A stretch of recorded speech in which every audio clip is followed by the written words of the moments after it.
What's up and welcome everybody to the second round of the Sunday Evening Cup Series down here in sunny South Africa. My name is Congo and joined once again by the man who caused quite a stir last week. It is Harry. Hey guys.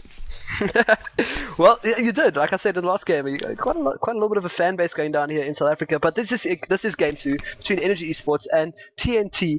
TNT that mix and mash of a couple of players down in South Africa, comprised mostly of Basher, but playing against a team of well-known players. It is Seems Zero Klitsibana's players, and subbing for them is Wing or Wingster, who actually subbed for TNT last week, so he might know the insides and outsides of TNT right now. He could be the sort of, maybe sparred last week, but he's subbing for them, and this is going to be a fantastic game. These are players, like I said, they play against each other all the time. They scrim together, they pub together, you know, so this is going to be an amazing match. And first two bans out, Wisp banned out by Seam, and it is Magnus banned out, so this is going to be quite a tough one. Are they going to ban out the Batrider? Are they going to ban out the Undying, which is still in the Undying, still crazy OP.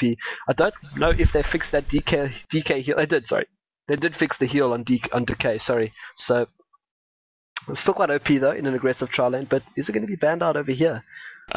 Well, no matter what we're going to see, I think Darkseer or Batrider first pick. So yep. It'll just come down to whether they want to ban Batrider here and give away the Darkseer, or whether they're just not going to ban either of them and ban something like Sven or Dirge, and then like give up the Batrider and get Darkseer plus Jakiro or something like that. Well, I did say to see. Remember last week I spoke to you and I said that when I don't know if you remember, but Energy Esports actually picked up Darkseer one game, and it sort of looked like they were going to put him in the solo mid. And I actually spoke to Seam. He's like, he said yes, we were thinking about putting him in the solo mid, but then something changed up where he was. He was a lot stronger in the off lane up against I think it was ASF as well. Yeah, it was ASF they played. But anyway, so we might actually see if the Darkseer is picked up right now. Hopefully, we'll see it in that little solo mid position if it does come to that. But then, as you said, they'll give away the Batrider, they'll give away the Undying as well, even the THD, and the Sven's still in the pick as well. Yeah, so they did ban the THD. The THD, yes, of course. Yeah. Just not wanting to give Batrider or Darkseer and not get either one of them in return. So Energy has a bit of a difficult decision here, Batrider or Darkseer, and they actually do opt for the Darkseer. So we're going to see an instant Batrider pick here, probably followed by either Dirge or Sven, or yeah, it's going to be Dirge. We are on the ball tonight. So Darkseer picked up, giving away that Batrider. But one thing to notice as well is if Seam would have picked up the Batrider if he wanted to play it solo. But like I said right now, because the offlane player MVP Radiant is not here today. He has I know in America they're busy writing their finals right now, so he is writing his finals in Canada actually. So he won't be playing today. So that's Wing is subbing. So the Darkseer pickup, you know, it might actually be seeing what they pick up in the next two heroes. We could maybe be seeing that solo mid Darkseer.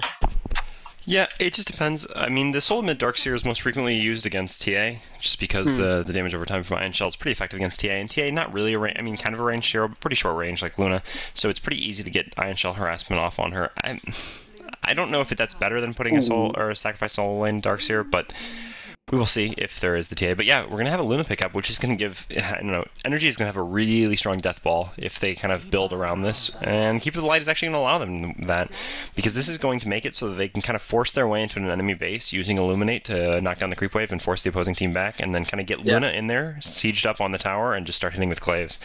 And if you try to engage, they've got Darkseer. So this is actually a really strong team fight composition so far from Energy. Not to mention, having Illuminate to kill creep waves makes it very easy for Luna to get an effective ultimate off in teamfights. Yeah, well, didn't even think of that, but that's why you are the stats man. And Undying as well, you know, Luna can probably take down that tomb pretty quickly once she has those 4 Luna blessings. So tomb might not be that effective as well as Keep the Light to blast those zombies away. And I'm just trying to think who would play what right now. Keep of the Lights, you know, probably in the offlane, and I think Wingster might be picking up in the offlane position, you know, taking place of Radiant, and Klitsibana's for sure will love that Luna. But at the same time, Batrider might actually be put into the solo mid position right now if they haven't really picked up anything yet, and I still think Batrider is an awesome solo mid. Yeah, obviously, and Batrider would be really strong against, there's Sven. That was pretty obvious, I think, at that point that they were going to take Sven. The only problem is that it kind of puts them in a situation where they, I don't know, Energy can ban good supports now, like ban, well, I don't know, like Shadow Demon or Rasta.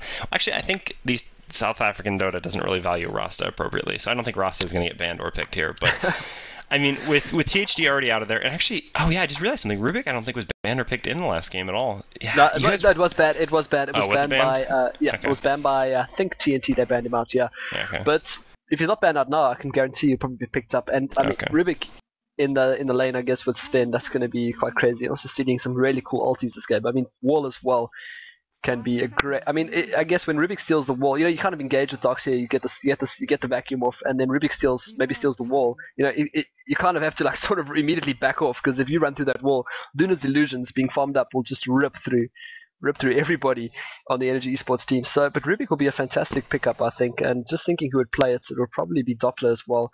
As you saw him going that really, really, really hard support. Oh, there's the Shadow Demon banned out, like you said. Yeah, at this point, if I was them, I guess like I said, I feel like these teams do undervalue Rubik, because if it was me, I would pick Rubik. Well, oh, there I go saying something I'm not supposed to if it was me, but I feel like Rubik should be a top 3 pick. I mean, first 3 picks. You can because you know your stuff, so you can say what you love. But I think if Rubik's not banned out here, it absolutely should be picked up. I mean, Rubik, Dirge, Sven is a very strong tri lane. I mean, it goes without saying, basically Dirge with anything is a strong tri lane, but Rubik, Sven, Dirge is very strong. I mean, Rubik isn't amazing at level 1. It's fair to say that, but I don't know. I mean, with Sven Dirge, you really have enough strength to make up for Rubik's kind of lack of damage at level 1, and very quickly that lane will get out of control with just a couple levels. And yeah, well, the Rubik's going to get banned, so that's going to be irrelevant. But like I said, this is the one problem with picking up Sven here. I still think picking up Sven there is perfectly reasonable, but it's going to put you in a situation where Energy, they kind of already have one support if they want it, so they can actually just target bans at those supports, which is what they've done so far. The Shadow Demon, the Rubik, and the last one, I don't even know what your third option for a ranged support here is with Shadow Demon. I mean, like I said, I think it should be Rasta, but Rasta is actually not amazing in a tri-lane, especially you can't go aggressive tri-lane with Rasta undying Sven. It has to be a safe tri-lane, which is still possible, but I'm not sure how likely. So at this point, I don't know, something like a CM, which is just kind of mediocre, or do you get really crazy and take like Witch Doctor? Probably not. But we'll have to see. What about Lion? Why don't people pick up Lion enough? I think Lion is still, in my opinion, such an awesome. I mean, the burst is ultimate as well. Even Lina. What about the Sven? Lina. That could also work. Oh yeah, I guess. Lina. Yeah, I forgot about Lina and Leshrac. For some reason, we have to have that. We have to have the heroes. Like it's impossible for as casters to say what would work, what wouldn't work if you don't literally. I guess we know every single hero, but you kind of forget them in the draft. So I think I need another screen, man. We need dual screens. That's what we need. Yeah, I do need a second screen. Unfortunately, I live in an extremely small apartment of 30 square meters, and I don't have the opportunity to space. So the Leshrac will be banned, which means I think most likely at this point, you're right, Lina actually will be the pick. Yeah, I don't know about Lion. The problem with Lion is that he's so level reliant, and after the nerf to his ultimate, I mean, okay, well, whatever. It was supposed to be a buff, but it's really a nerf because that cooldown is absurd. I mean, I guess it makes him slightly a better support now, because the problem is with the long cooldown, it makes him really ineffective at ganking from solo mid, which is what Lion's role kind of used to be, because you gank one time with your ultimate, and then you have 2 minutes where you just can't do anything, and you're not a very good farmer, so it doesn't really matter that you're going to sit in lane farming. But Lion, similarly, really, I mean, he needs levels even more than Rubik does, and he doesn't really do much without levels, so putting him in an aggressive tri-lane is really not going to work. So again, it kind of blocks you into the same problem as picking Rasta, and I feel like Rasta is just a better support because he has a better ultimate, in my opinion, and he's got essentially the same amount of disable, although maybe not quite as reliable of disable, but he's got more nuke damage. So, well, that's not really true because if you can take into account Lion's ult, but I mean, you get what I'm saying, because in theory you could equate the ult from Shadow Shaman to nuke damage as well. But that's neither here nor there. We actually need to take a look at what energy is going to pick here. At this point, I mean, they're basically looking for... I think they're still going to take some sort of solo mid. I don't imagine they're going to send Darkseer against Batrider. A melee against Batrider is just a nightmare, because it means in order to the last hit, you have to take basically 2 napalm stacks. And Queen of Pain is actually one of the few heroes who can stand a decent chance against Batrider just because you're not going to get killed. It's almost impossible for Batrider to kill you. Oh, yeah, you got to blink the right direction as well, but a couple of charges, I mean, a couple of stacks of the... There it is, the Lina as well. A couple of stacks of that sticky napalm. Could see a little bit of a problem for the Queen of Pain. And a lot of guys I've seen lately, they've been going for more in Flame Break. Don't know if you've noticed that as well. A couple of more levels in Flame Break as well. I don't know if it was just maybe one game I saw, but I did hear somewhere that they were picking up Flame Break over, I think it was... Yeah, I can't remember exactly. Oh yeah, there's all sorts of variation now that is really possible. I mean, it used to be that Flame Break was terrible, and that's how you had the kind of standard 4 points in Napalm, 4 points in Firefly, and then finally pick up Flame Break at 10 build. But nowadays, with Flame Break being improved a lot, usually you might only see like 2 or 3, maybe 3 points in Sticky Napalm, and like 1 point and 1 point in Flame Break and Firefly, respectively. And then, I mean, it can really get all over the place. Honestly, I would say there's not really any wrong skill build for Batrider, and I would say that it's reasonable to pick up Flame Break, you know, at level 4 after the 1 point in Firefly, but at the same time, getting 2 points in Firefly is certainly reasonable as well, because it's just going to be more damage when you get your ultimate, which Flame Break isn't really going to provide. But, I don't know, either way, it's reasonable. Like I said, there's just too many good builds for him. It just depends what you're facing up against. If there's any channeling abilities on the opposing team, you really want that Flame Break, but given that there aren't any, and actually, Nyx Assassin, so... I like that. Yeah, I like the Nyx. He doesn't really have a lot to pick on. He's got Lina, and that's basically it. The rest of these heroes are quite tanky, but he's still just very good for positioning and knowing where the opposing team is, and Mana Burn is going to be really effective against Sven. Sven as well as Undying, but they pick up Lina as well. Nyx, as I said last week, is one of those heroes where you just have to watch your position all the time. You have to remember, if you think, okay, let me just pop into the jungle, you know, I've got about 500 HP, let me just pop in jungle, hit it down a couple of creeps, and then I'll go back to base. The next minute, Nyx pops up behind you and you're dead. So it's one of those heroes, you know, like Pudge, you just gotta always remember, oh crap, where's Pudge? Oh, where's Nyx? What am I doing? So, not too sure how they're going to play this though. It's a really interesting draft by Energy Esports. But then again, TNT quite standard, and it's going to be that Batrider solo mid, and putting up a Queen of Pain, as you said earlier, could be quite fun. But then again, you know, they could always switch things up. We still haven't seen a Keeper of the Light in the solo mid. That could really set a Batrider back a bit. But then again, with stacks of Napalm and a Firefly, he could pretty much, because Keeper of the Light will push the lane quite hard. So a couple of stacks of Napalm and a Firefly could really just sort out the creep wave that gets pushed nice forward. So who knows? What are TNT going to pick up now though? Windrunner is actually a possibility that's still in there. I mean, it just kind of depends whether they want to send the Batrider in the offlane or the solo mid, but it's most likely it is going to be the solo mid. So then it just depends whether they want to go for an aggressive tri-lane, which I think they should. Against Nyx, Keeper of the Light, Luna, I really think they'll have a strong tri-lane against that, so I imagine they'll go for an aggressive tri-lane. Maybe Clinks would actually be a possibility here. Yep. Oh, well said. Just in time to call that one. So we'll see picks up... whoa, okay. Mid-feed picking up the...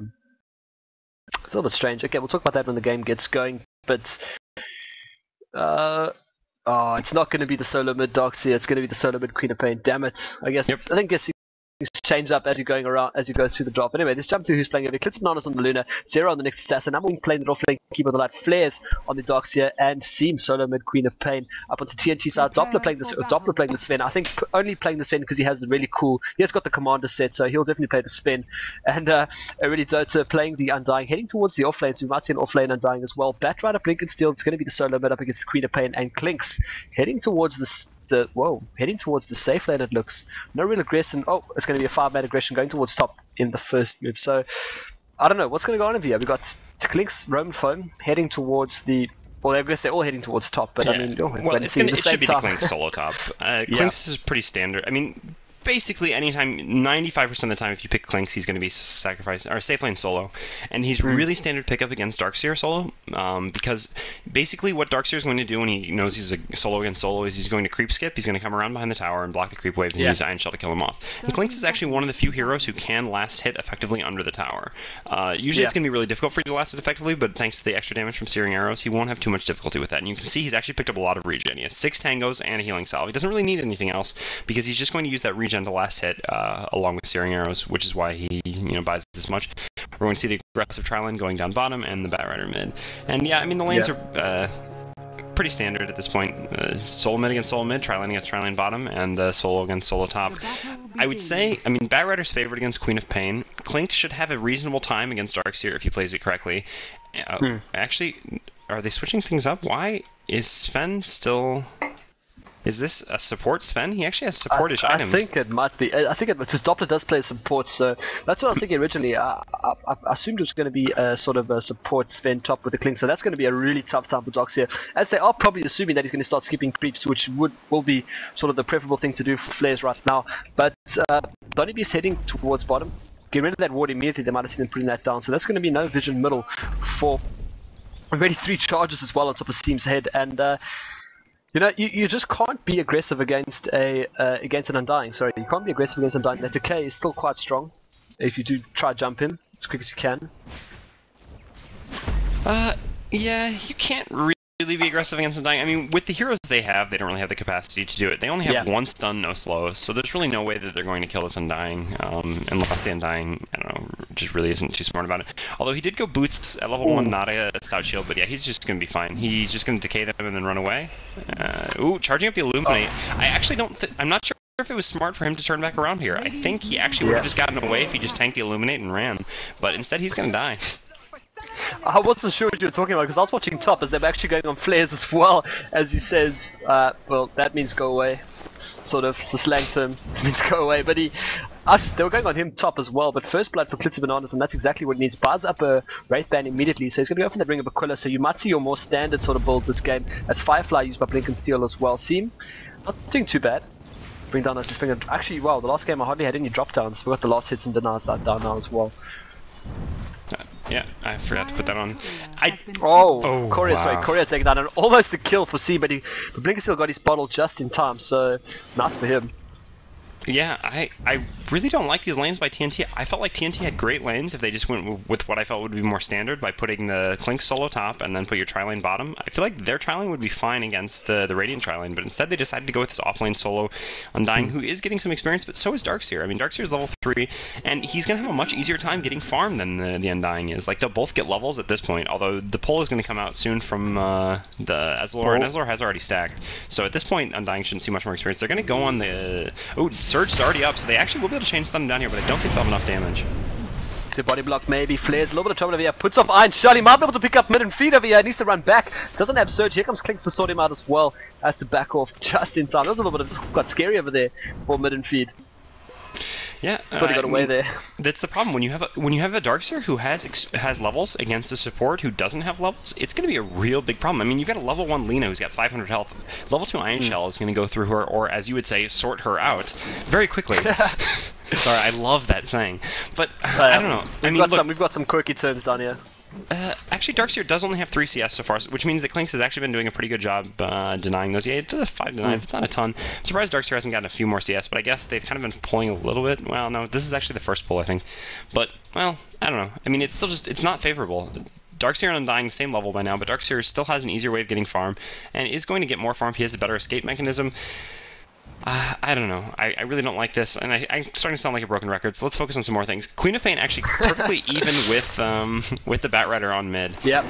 In what I would consider to be a favorable lane for Batrider, but only marginally favorable, and that early courier snipe from Queen of Pain, he's really got to be just putting him on tilt.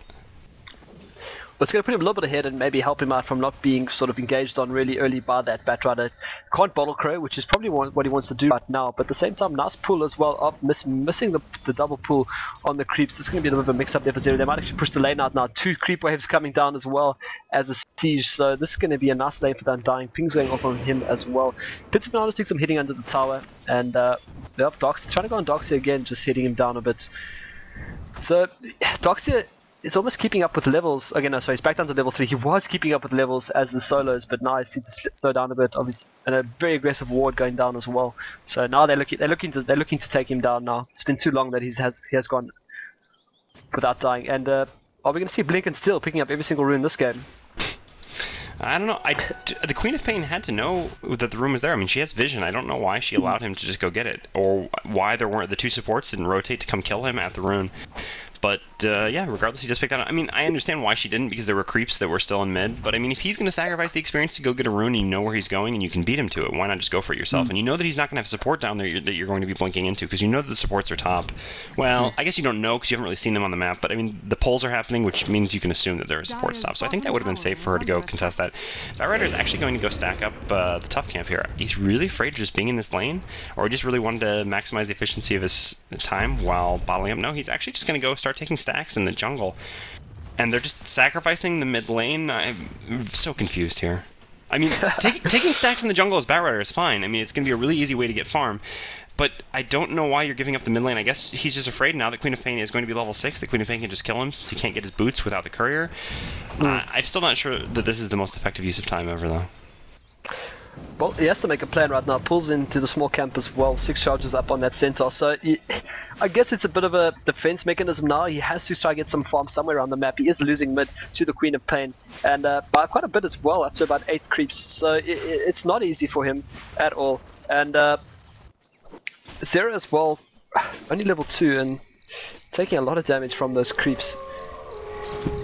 Sorry, I was just thinking something over there. I actually forgot to go feed my dogs. But anyway, they can wait. I'll double feed them later. See him as well. So Batrider's back into middle now, but took a lot of damage from those creep waves. At the same time, Flair's taking a little bit of a rash damage. Going for 1 in vacuum and 2 in the Iron Shell.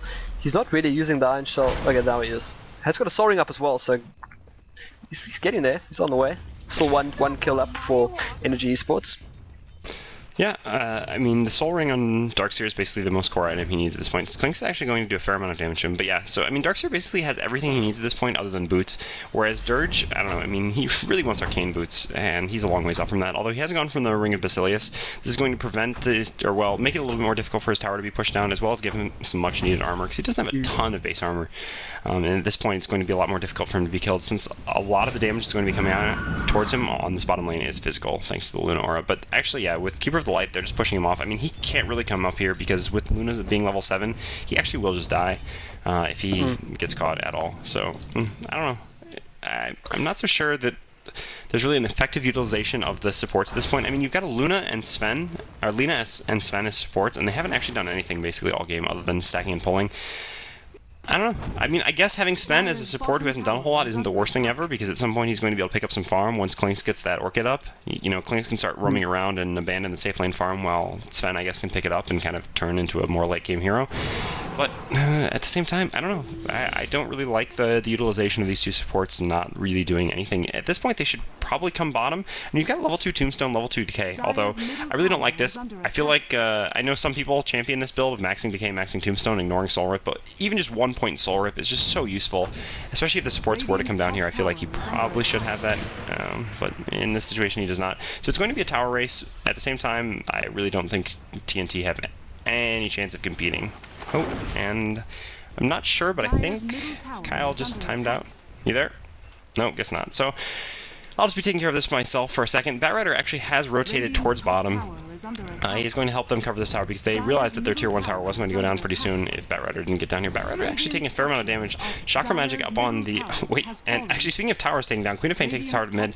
Luna actually is going to go in on Darkseer here. Has looped around behind. Darkseer going to be in a bit of trouble. Will try to surge. Luna is actually just going to use the Dragon Slave first. Darkseer has surged into the woods, but Luna with a really nice blind stun is going to pick off the Darkseer. Meanwhile, though, Nyx has rotated back over here, is just kind of right-clicking down the Luna. The problem for Lina is that she actually has nowhere to go. She can't run right because she saw the Queen of Pain comes towards her. She actually is just trying to stun to get further into the woods, but she actually doesn't manage it, and she's going to come down.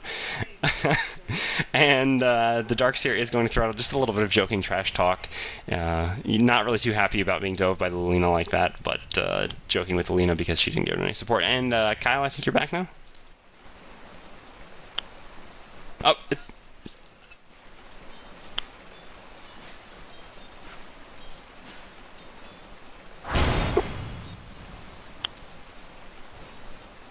Radiant's middle tower no problem. is under attack. Yeah, I can hear you now.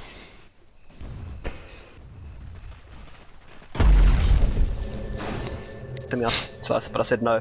Yep, sorry guys, I'm back. I have a filter problem down here at home. I was explaining to Harry now. So, what did I miss? Anything interesting? Not really. If you came in back in the end there and saw the Lina dying after killing the Darkseer, that's basically all that happened. And okay. Queen of Pain took a solo mid tower, which was not such a good thing to happen. I've got to sneeze real quick, so give me 2 seconds. Okay, well, Harry sorts that out. So, sorry I missed that out. Like I said, my phone, I've got a broken filter at the moment, and I've actually got a couple of the ASF guys landing at my house as well. So they dropped from their game too. So sorry about that. And it's gonna go.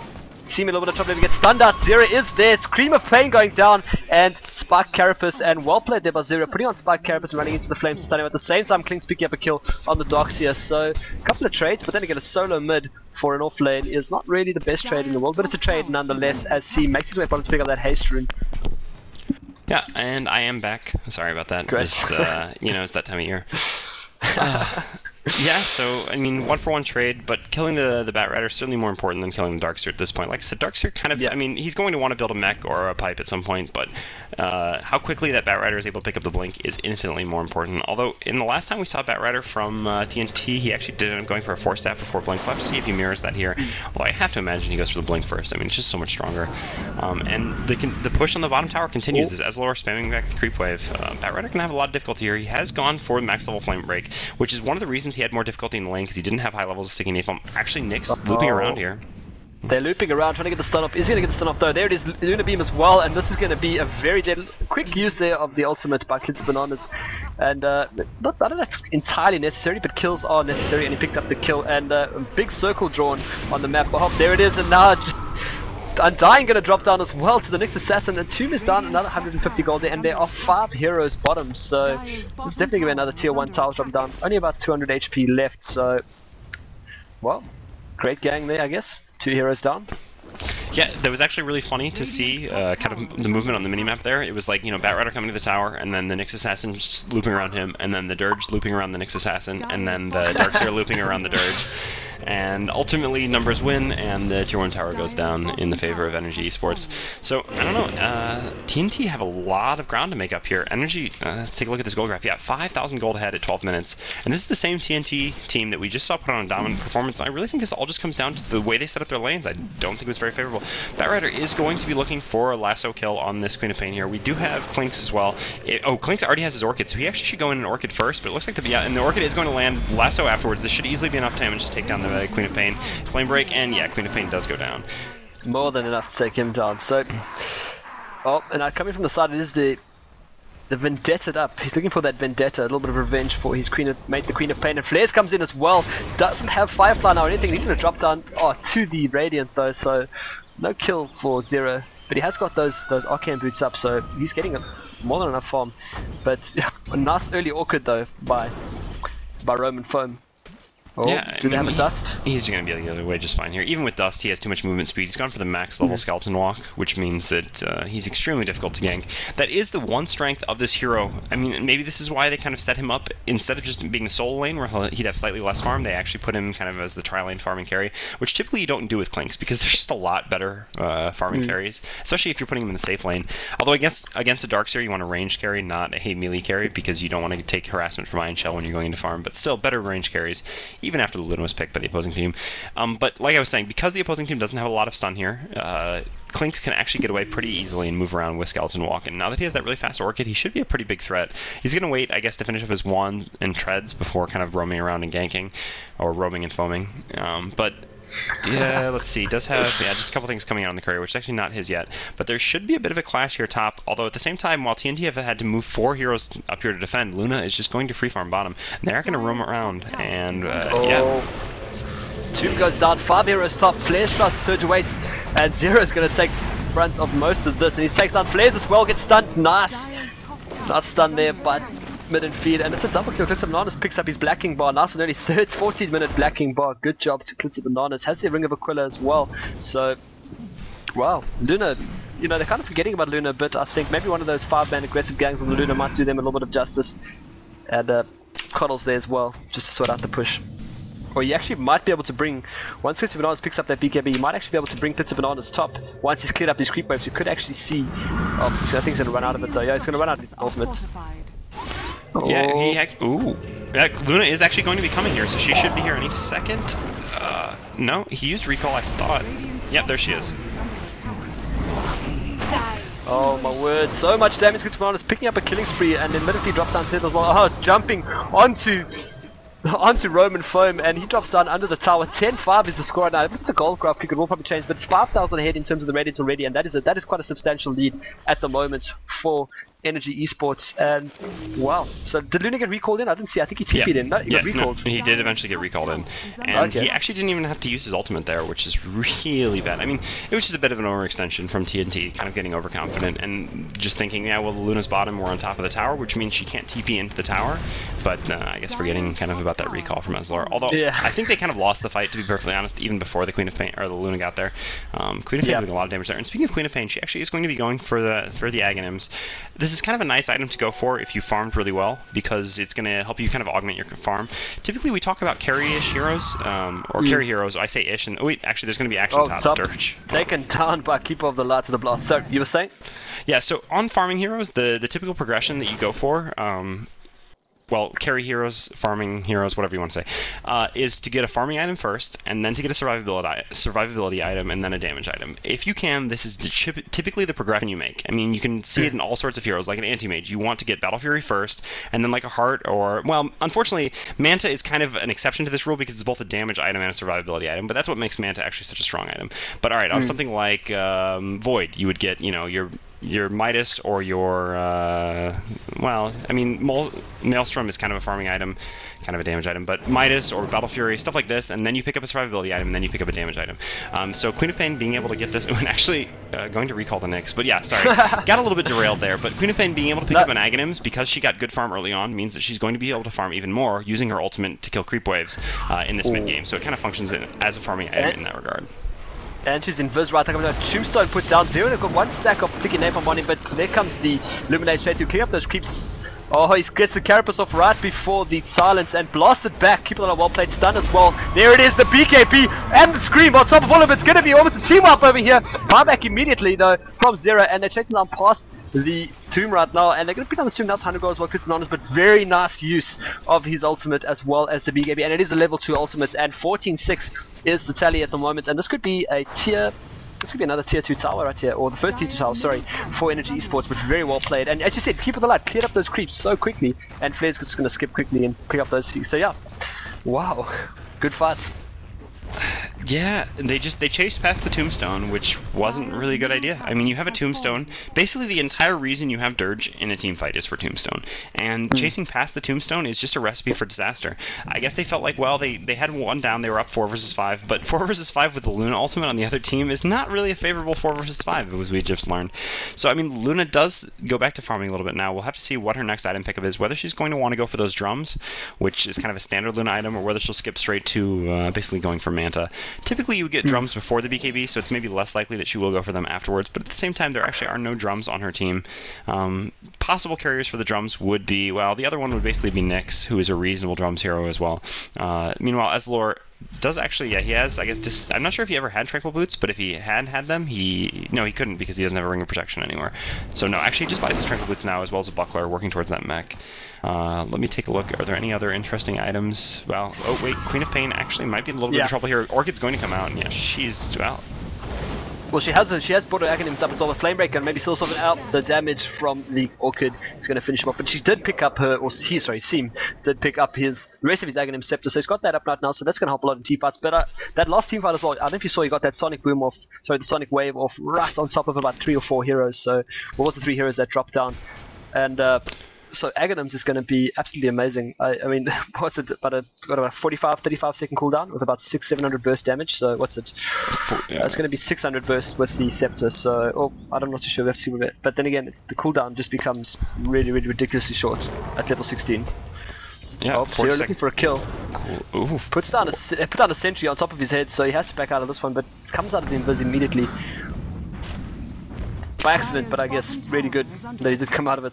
Klink's looking for the Darkseer bottom. Is he? Oh, he might pick him up there. And at the same time, you see the Omni Knight, the spent top. As you said, picking up the farm in the safe lane. It's his turn now to get really, really big and nasty. And here comes Midfield bottom. Flares is there, gets silenced out, and uses the Laguna Blade immediately. And it's going to be an easy kill for Rome and Foam. And I think it's time to start working our way towards those Ghost Scepters, I think. Just sort of shut the Klinks down completely. Yeah, I mean, it's tough. At the same time, you want kind of team fight items because you've got a Luna, you want to force team fights. And actually, they're going to get a free ward here mid with these illusions. So I can understand why the Darkseer is going for a pipe, but I agree with you. I think he actually should have just gone for, I mean, basically, he could have gone for the Ring of Health in the lane, although actually he was out of the lane before he had a Ring of Health. So yeah, it would have been perfectly reasonable for him just to go for a Pasco Scepter. Ooh, what's ooh?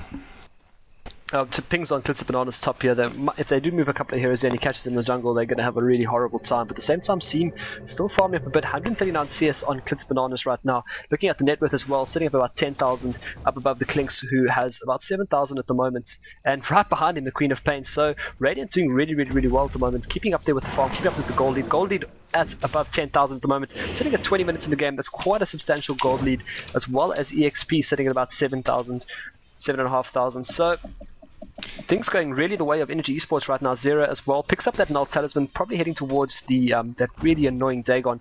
He'll be able to pick off the Lina hopefully as quick as he can, and you know, if he catches out the Clinks, you know, Clinks doesn't have a lot of HP. If he does use his ultimate, if he does use the Death Pact, he will then have enough HP. But you know, he sits on about 1,000 HP.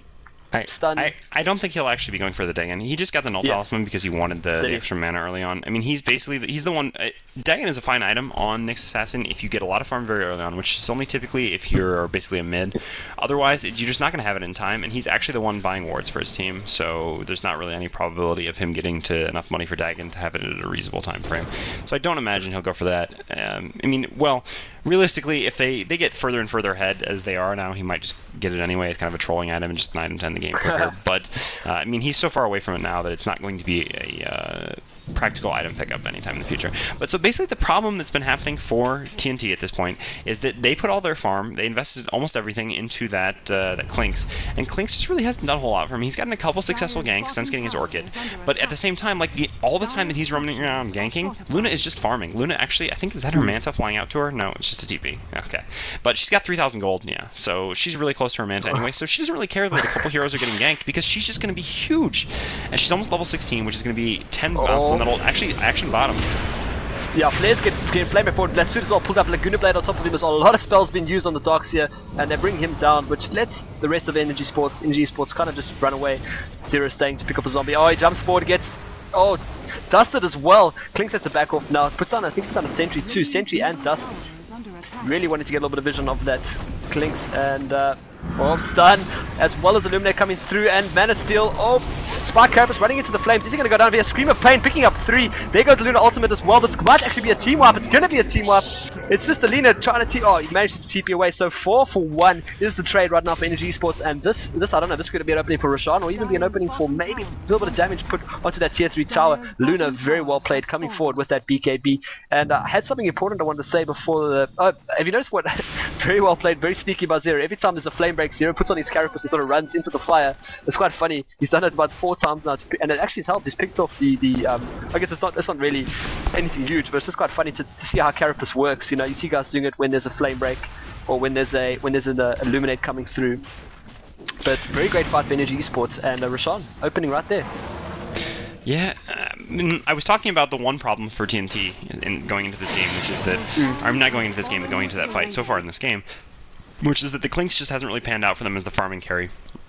The other problem is that the Batrider just still has nothing. I mean, he had to buy this hood, or not hood, cloak, just because he needed something to survive with, but he's so far from having a blink. And Batrider is so good for 2 reasons. One, he's basically the best solo laning hero in the game. Solo versus solo laning hero in the game. I mean, yeah, there's a couple other heroes that you could argue that it might be, and whatever, that's fair, but he's definitely up there. So he's very difficult to beat in the lane, which he got beat in the lane. And for the mid-game, every team fight should start for your team favorably 4 versus 5. Because he's going to blink and he's going to grab someone, you're going to kill that person, you're going to have the advantage. But he doesn't have a blink. He's not anywhere, well, I wouldn't say he's not anywhere near his blink, but he's still quite far from his blink. At 24 minutes, he should already have his blink and be looking towards finishing his Force Staff, or BKB, or, you know, something along those lines.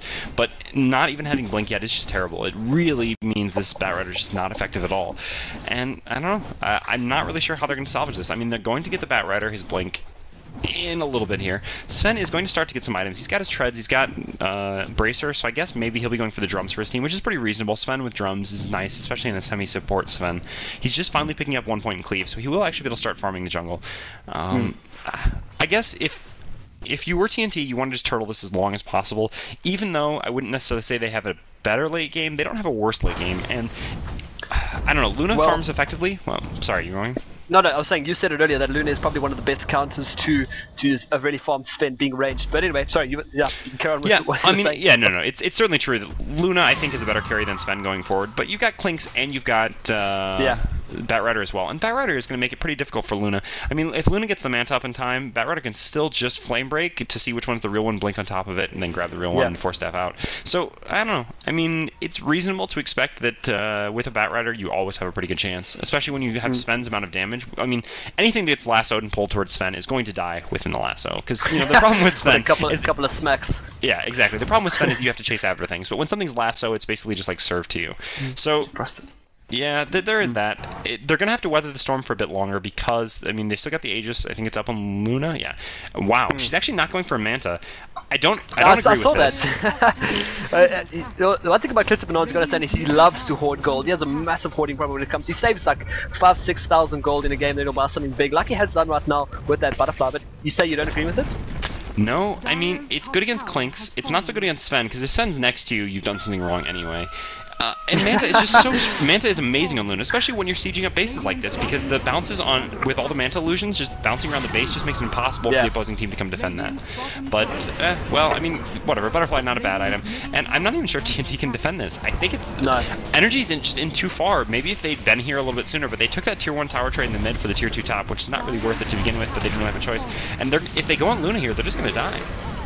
Yep, Luna pops up ultimate's going through, is going to be done dying and wave drop down first. Sven gets away a little bit of HP, Roman Foam pops up his BKB, might pick off Zero over here. There goes the Doc, the wall pulled in, doesn't really catch him, here's in the wall. Now Klitzebanon's in a little bit of trouble. Seam picks up a kill as well, another kill for Seam, double kill. Klitzebanon's has got the Aegis of the Morning, he's going to pick up and jump through. Roman Foam Win walks away, and this could be a Rax. Luna's going to chow through these Rax, no problem. Is he going to... Yeah, there it is. The Luna, the power of the Luna, the power of the Glaives that do have a glyph of fortification, so I'd hold them back a little bit, but great fight there for Energy Esports and a Rax as well. And TNT, you know, things, like you said, the snowball effect, the standing on top of areas. Oh, and now Undyne comes forward again. He could get caught out stunned as well. It is a mega kill for Seam Orchid as well. And wow, great team fight pulled together. Clinks there.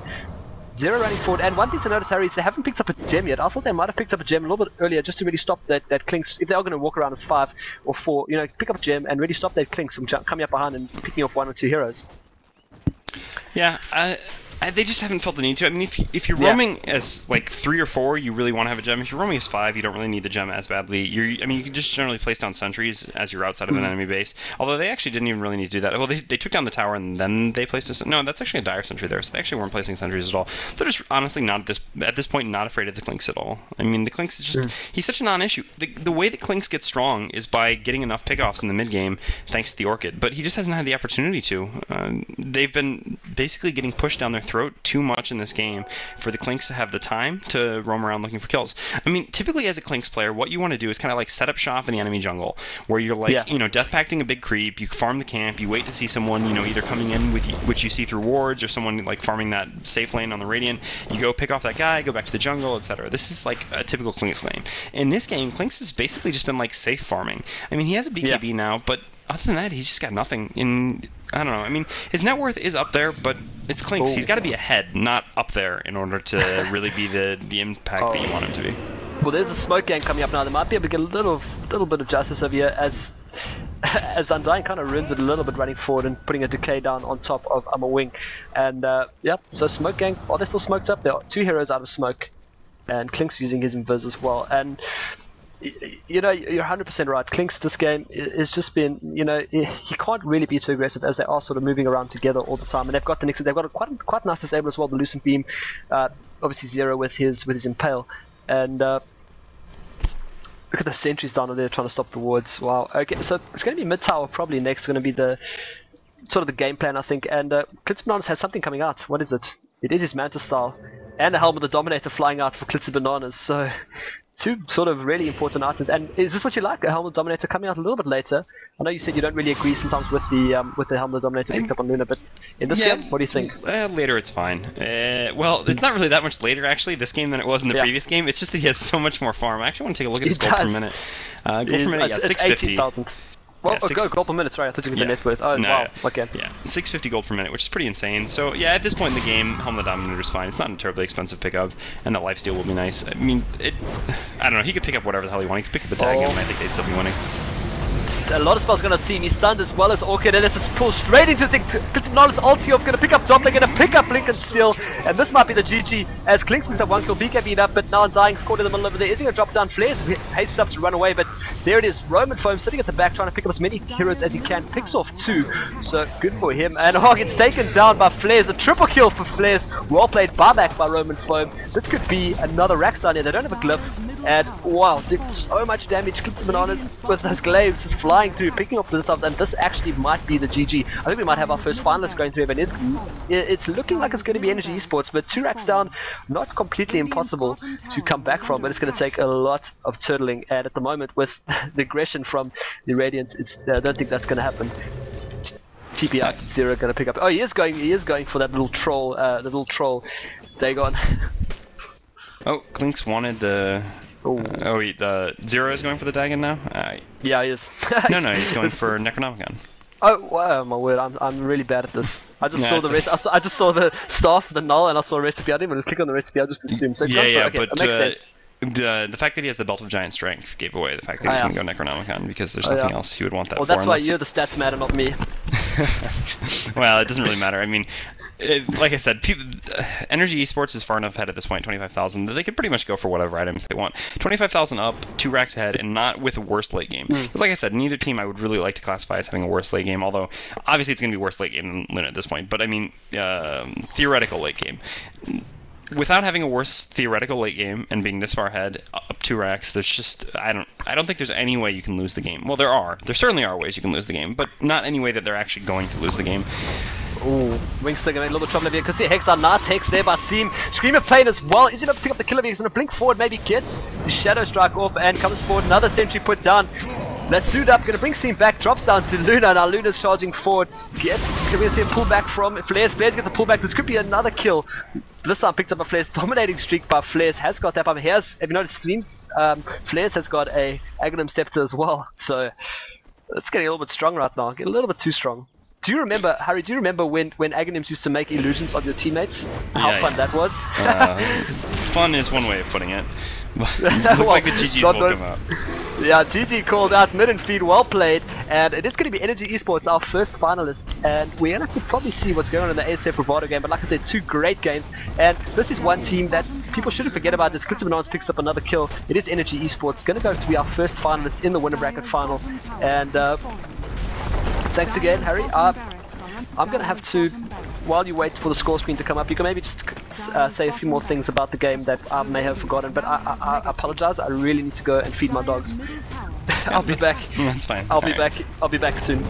Well, yeah, I mean, there's not really anything more for me to say that wasn't really already said. I think this all came down to TNT's choices in the lanes, setting up the lanes the way they did, and just, honestly, Batrider getting outplayed by the Queen of Pain in mid. Oh, they're going to dive the fountain here, but there's not really any point in calling this out. Or I can be like, Clitzy Bananas in the fountain! Oh, he actually has to run back out because he gets orchided up by the Klinks. Klinks is going to be in a bit of trouble here, though, because the glaives are going to be bouncing, but BKB is going to keep him alive for now. Will he be able to take down Clitzy Banana? No, not the BKB. The Butterfly is actually going to be too much, and Clitzy Banana's just barely escaping with his life. And they're going to take down the Ancient. Sorry, I messed that up a little bit because I wasn't really ready to do it, but anywho, the point is that I think TNT's laning didn't set them up favorably, and then, yeah, Queen of Pain really just outplayed the Batrider in the mid. I said that it was a favorable matchup for Batrider. I stand by that, although that does require Batrider actually going for more points in Sticky Napalm than Flame Break. He went for a max Flame Break build here, which is good for kind of deterring the push that you expected to come from a Luna team in the mid game, being able to toss out those max level Flame Breaks and do a lot of damage. But that's neither here nor there. Well played by both teams, especially Energy Esports, who won this game, and that will be it. See you guys in the next one.